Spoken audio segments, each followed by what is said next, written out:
C'est une première depuis 10 ans. Le chef de la diplomatie française, Jean-Noël Barrot, était hier à Damas, en Syrie. Il s'est entretenu avec le nouveau dirigeant du pays. L'occasion pour Paris d'appeler à une transition pacifique et inclusive. Mais une question reste pour l'instant en suspens. Que va-t-il advenir des enfants de djihadistes français retenus depuis plusieurs années en Syrie? On en parle ce soir avec Maître Marie Dauzé. Bonsoir et merci beaucoup d'être avec nous. Bonsoir.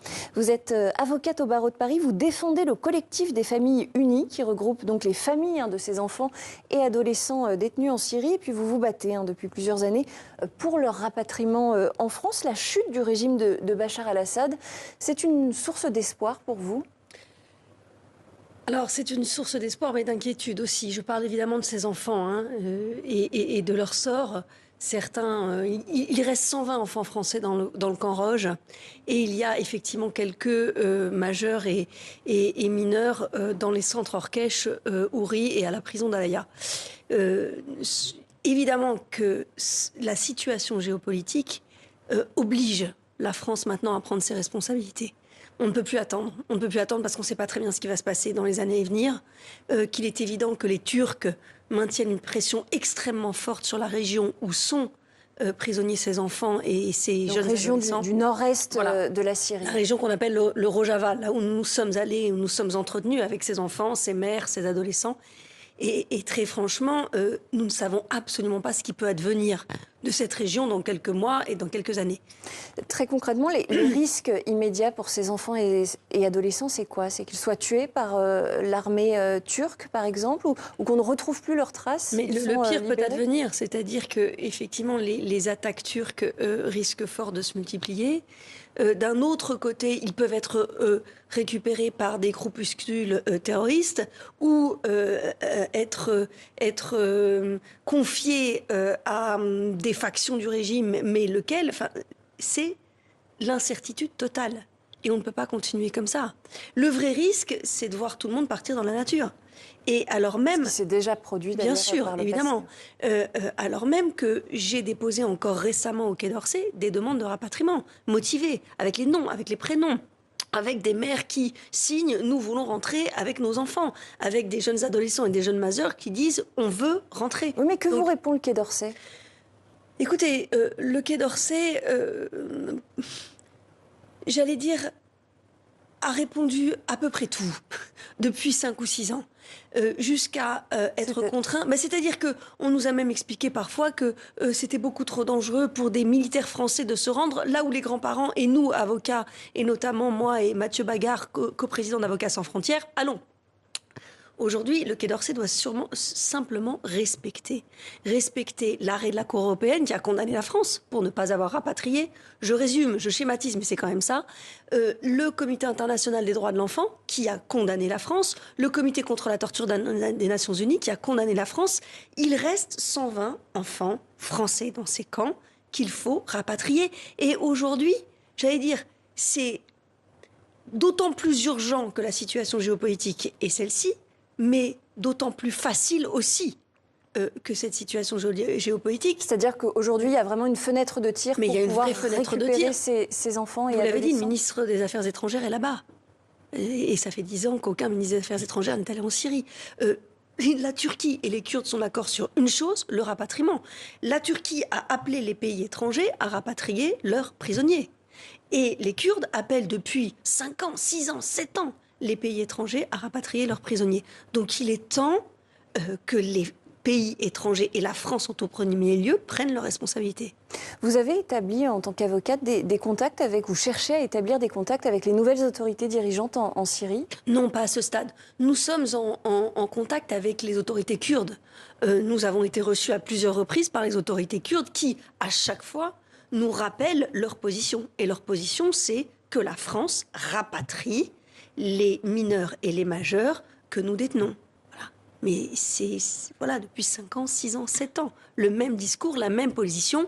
Et cette France qui, certes, a rapatrié depuis 2019 170 mineurs et leurs mères, mais qui, depuis 2023, tergiverse et puis à nouveau recule. Sauf que c'est maintenant cette fenêtre de tir et qu'il faut la saisir immédiatement parce qu'on ne sait pas ce que demain on ne sait vraiment pas ce qui peut se passer demain. Et on peut pressentir le pire, mais vraiment. C'est-à-dire que si les Turcs attaquent, on va perdre ces enfants. Si les portes du camp s'ouvrent, qui va les récupérer entre des groupuscules terroristes et des factions de quel mouvement, de quelle mouvance? Nous n'en savons rien. Alors on parle d'enfants, d'adolescents qui grandissent effectivement aujourd'hui en Syrie, qui ont été emmenés par leurs parents il y a quelques années, leurs parents français radicalisés, la plupart qui sont partis en Syrie pour rejoindre les rangs de l'État islamique. On va justement écouter le témoignage de l'un de ces jeunes, Adem Klein, fils de Fabien Klein, qui a revendiqué les attentats du 13 novembre 2015. C'est un témoignage issu de l'émission Envoyé spécial sur France 2. Pour moi, mon père, c'est un terroriste. Pour le mentir, je m'en veux. Parce que c'est lui qui m'a ramené en Syrie, quoi. Il a fait ramener des gens en Syrie qui sont morts. On a gagné quoi après tout ça, en fait? Des attentats du 13 novembre 2015, Adem n'a rien oublié. J'étais à Raqqa. Je me rappelle, à ce moment-là, mon père était content, tu sais. Ils avaient fait même une sorte de son, une sorte de musique pour cet attentat, quoi. Mon père, sur ça, il ne parle pas du tout. Parce qu'en fait, c'est pour sa sécurité. Et même si je lui disais, papa, quand je me rappelle, je lui ai posé la question pourquoi et tout. Pourquoi t'es recherché et tout? Il me dit pas pourquoi. Tout. Fabien Klein a été tué en février 2019 par un drone américain. Aujourd'hui, Adem dit avoir réalisé qui était vraiment son père. Pour mon père, c'était la vérité aussi, de ramener des gens. Il faut combattre pour Dieu, tu vois. Pour faire remonter l'islamique. Pour montrer l'image de l'islamique, mais en fait, pour moi, on a montré la mauvaise image, quoi. De tuer des gens, ça fait pas partie de l'islam, en fait. De tuer des gens, en fait. Parce qu'en fait, ils ont tué des gens et après, regarde ce qu'on a gagné maintenant. Comment tu t'imagines que les Français te voient aujourd'hui? J'espère qu'ils savent que moi, j'ai rien à voir. J'espère qu'ils savent ça. Parce que vraiment, je n'ai rien à voir. Je suis vraiment une victime, quoi. Tu sais, quand j'y pense, je suis pauvre, quoi. J'ai rien fait, moi. J'ai jamais le combat. Dans mon combat, j'ai jamais au combat. J'ai jamais touché une arme. Purée. Qu'est-ce que j'en ai à voir, moi, de tout ça, en fait? Voilà, je n'ai rien à voir avec tout ça. C'est vraiment le cas. Ces enfants et adolescents, ils sont victimes de la situation. J'ai plusieurs choses à dire. D'abord, on n'a pas à faire payer à des enfants le crime de leurs parents. Et effectivement, ces hommes et ces femmes qui ont emmené leurs enfants en zone de guerre en ont fait des victimes de guerre. Ça, c'est évidemment le principe, qui n'est pas seulement un principe humaniste, mais qui est un principe que tout le monde doit entendre. Dans un second temps, sachez juste que ces jeunes adolescents, ces jeunes majeurs, sont tous judiciarisés en France. Ils sont tous sous le coup d'un mandat d'arrêt international.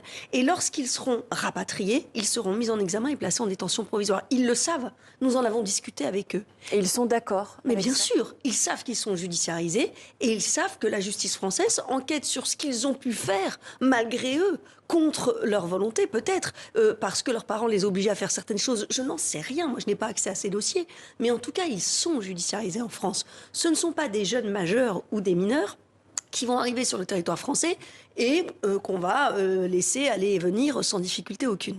Donc attention, autre chose, parce que quand même, un de ces jeunes majeurs a été oublié par la France. Sa mère, ses frères et ses sœurs ont été rapatriés et lui a été oublié au centre Orkesh. Oublié, comment est-ce que c'est possible? C'est très simple. Sa mère et ses frères et sœurs étaient dans le camp Roche. Lui, devenu trop grand, puisqu'à 12, 13, 14 ans, les Kurdes retirent les garçons pour les mettre dans des centres, notamment le centre Orkesh où est filmé ce jeune Adem. Il a donc été placé dans ce centre. La France a réalisé une opération de rapatriement, a rapatrié sa mère et ses frères et sœurs et l'a oublié là-bas. Ils sont dans un état de santé physique catastrophique, mais vraiment. Et le Quai d'Orsay est parfaitement informé de tout cela. D'ailleurs, les services de renseignement vont régulièrement les voir pour les interroger. Ce que je veux dire, c'est que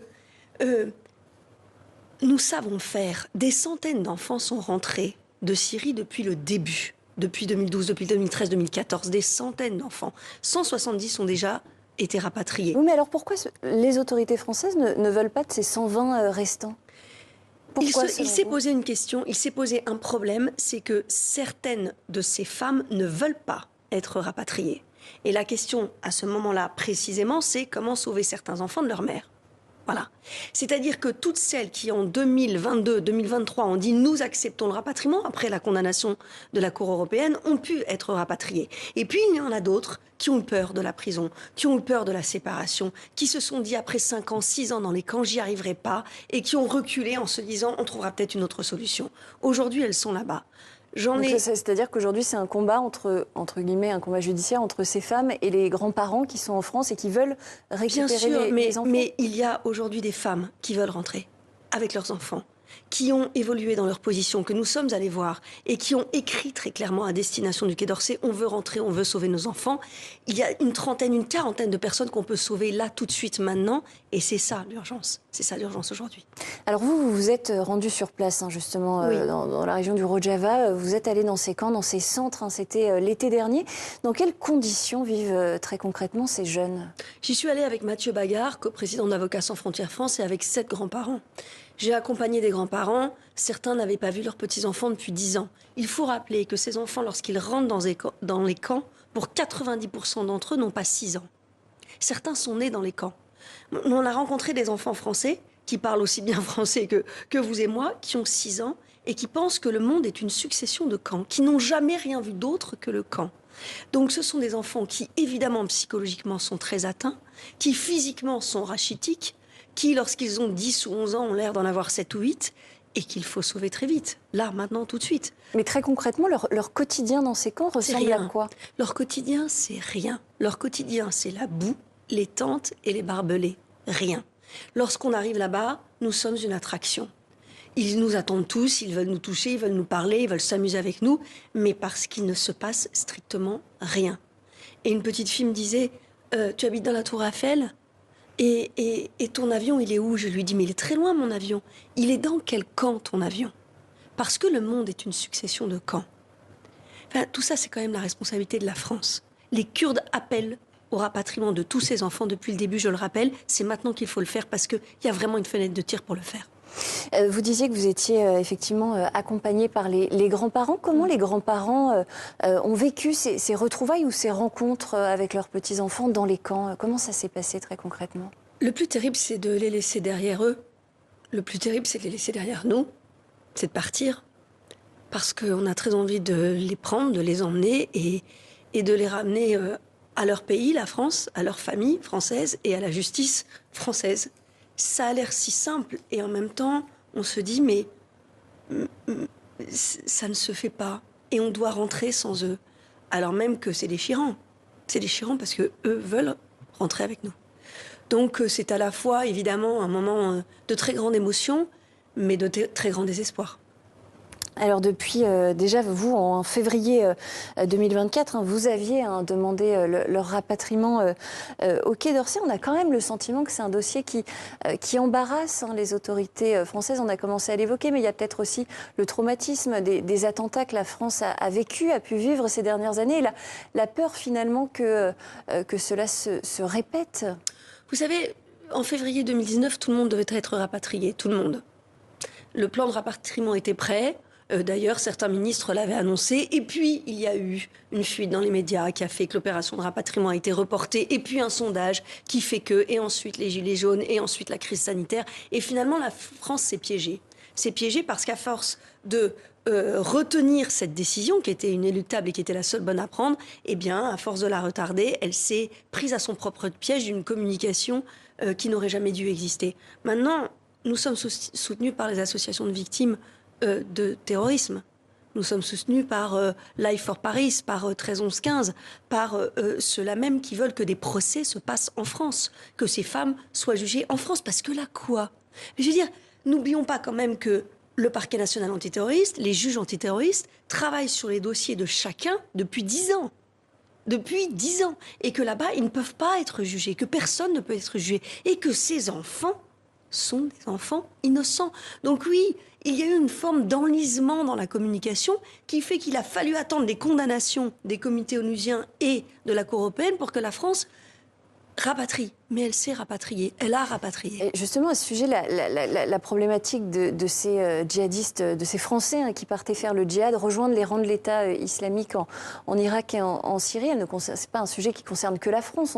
On a vu à l'époque beaucoup de nationalités européennes. Comment ça s'est passé justement dans les autres pays européens? Est-ce que la France est un cas isolé en Europe ou est-ce que les autres pays ont justement mené à bien tous ces rapatriements? Bien sûr. La France, il reste 120 enfants français dans le camp Roche, il ne reste quasiment plus aucun enfant belge.